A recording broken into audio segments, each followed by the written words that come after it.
Hi everyone, my name is Jason Fitzpatrick, and I will be talking about the 3 ways to improve my communication.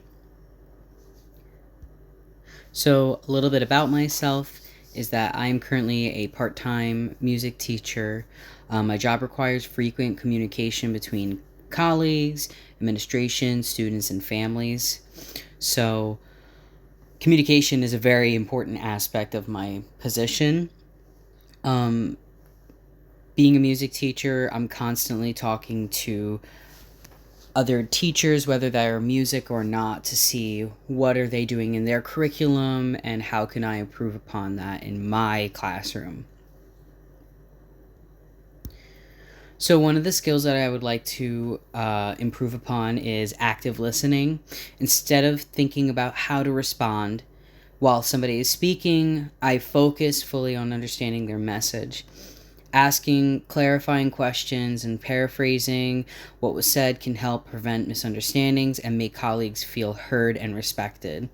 Sometimes it's easy to just start up a conversation with somebody, and if they're talking about something that might be an ongoing conversation, it's easy to kind of get lost in it. But if you actually take the time to understand what they're trying to say and the paraphrasing as well, or ask clarifying questions, like I said, to make sure you fully understand. It also shows them that you're being respectful towards them and actively trying to hear what they're saying. Be more mindful of nonverbal communication. So, with this, is maintaining eye contact, using an open posture, and paying attention to tone of voice can strengthen interactions with others. Positive nonverbal cues help build trust, demonstrate confidence, and ensure that the messages are being received in the way they are intended. So, one thing that I have a really hard time with is maintaining eye contact in conversations. Um, Sometimes I get a little bit awkward in making sure that I look at somebody and that I might look away because I don't know, I have like my own weird thing with like eye contact. Um, Open posture is just making sure that your body language is showing that you're actively trying to listen, sitting upright or not looking closed off. And then your tone of voice actually affects a huge part of your conversation with people.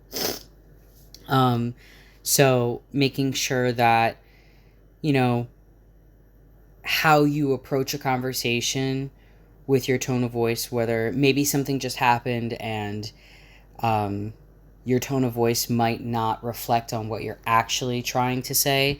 So just kind of being mindful with that as well. And the last thing is to communicate more clearly and concisely.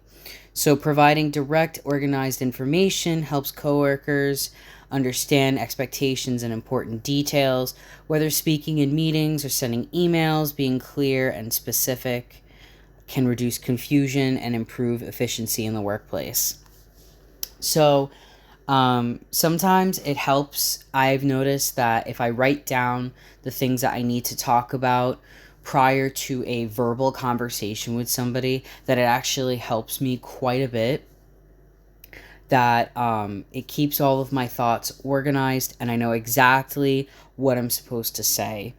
Um, but sometimes if it's a written form, so I know I talked about sending emails, sometimes goes back to tone. Um, Tone of voice in an email is a little bit harder to hear because you can't hear anything.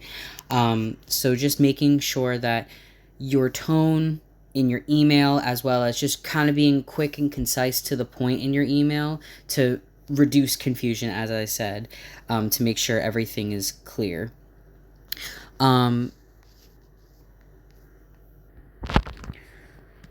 so incorporating all of these tactics, I would feel would improve my communication skills, especially being a music educator, focusing on my communication with families, administration, as well as colleagues, and even to students as well. I think that's something that's sometimes overlooked is our communication with students. Because for me personally, I'm an elementary music educator, so they deserve the respect of communication as well. They're small, but they also have voices as well. So thank you for your time.